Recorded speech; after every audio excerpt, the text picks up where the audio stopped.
Hello, welcome back to Rev Endurance Sports and a quick unboxing video on this eeSilk stem from Cane Creek,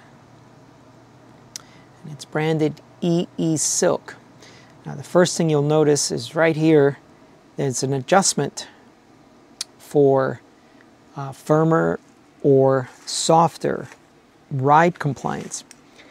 Additionally, and by the way, anything that I review on this channel is typically something I provide to my customers. So in this case, I'm building an Outback, and I just wanted to give my customer, and if this works for them, then I might do it for my own bike, give my customer some wrist and shoulder relief when you're out there riding really rocky stuff, right? So the Outback is a steel frame that has incredible ride quality. And you're probably going to be riding at least 40C tires. This Outback has capacity for 48 tires. So you should have plenty of shock absorption, but why not add a little bit more? Now, it comes with 3 different elastomers, right? So there's that one, and they recommend riding this one first and using it as a baseline and then going in either direction, softer or firmer. And in this case, the other 2 that they provide, this one has less dots, this one has no dots. And what's interesting is if you go to look at the elastomers only as an accessory kit, I guess they sell them for, I think it was like 13, 15 bucks, something like that. Not that expensive. They don't have this one without the dots.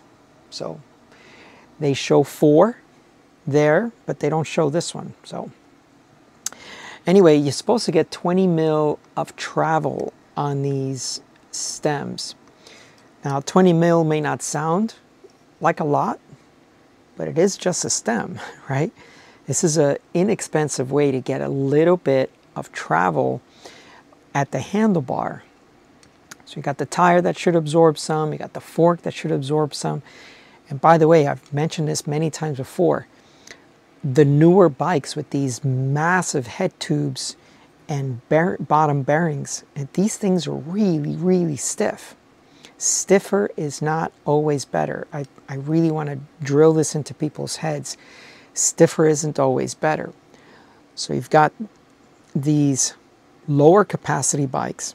Then you have a massive headset bearing, 1.5. And then you have, the rigidity of a bar. Let's just say a one-piece bar. So you want to alleviate some of that vibration and some of that shock. And a 1 1/8 steer tube, which Ritchey is committed to for the time being, 1 1/8 steer tube with this type of suspension stem could alleviate quite a bit. And it's significantly cheaper than buying a Lauf fork, L-A-U-F fork, which has the suspension down at the end of the fork. It's got some leaf springs there. And I've ridden one of those, and they're pretty cool, but it's much more expensive than a stem. I think these are like $229, $239 with a compliance switch. So a really, really nice and inexpensive way to change your ride quality on your bike. I'm even considering it, for when I ride my Road Logic. If I just want to pack one bike and I go somewhere where I might do some light trail, I might do road, who knows, maybe just throw this stem on because, hey, I'm not riding integrated bars and stem, right? So it's just super simple. Take the bar off of the faceplate, take the faceplate off, take the bar off, swap out the stem, put it back on. I don't have to reroute any cables or housing, no hydraulic hoses, none of that stuff, right? So super simple to add a little bit of ride quality to your bike. So they say 20 mil of travel, and let me go back and see. Yeah, so the only downside I see is the stem length. So they start at 70, so 70, 80, 90, 100. I ride a 120 stem on my Road Logic. So that stem would be a lot shorter than what I typically ride. But who knows? Just for a weekend or a week or something like that, I can deal with a shorter stem. I like a longer stem. The longer the stem, the much more stable the bike is going to ride.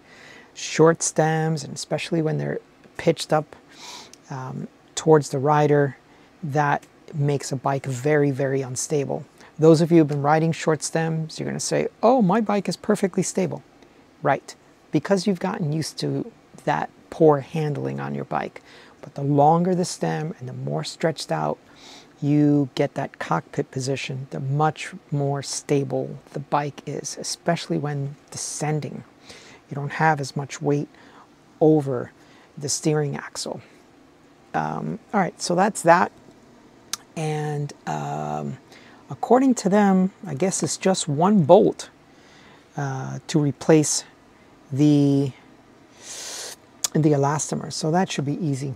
Okay, so that's about all I have for this particular component. I'm going to do individual videos for each one of the components, and then eventually do like a full bike build video. Just released a couple of videos of our July 4th adventures up in the Glendora mountain area, which is in the outskirts of Los Angeles. So that gave us pretty good content just because of the things that just happen when we're out riding. And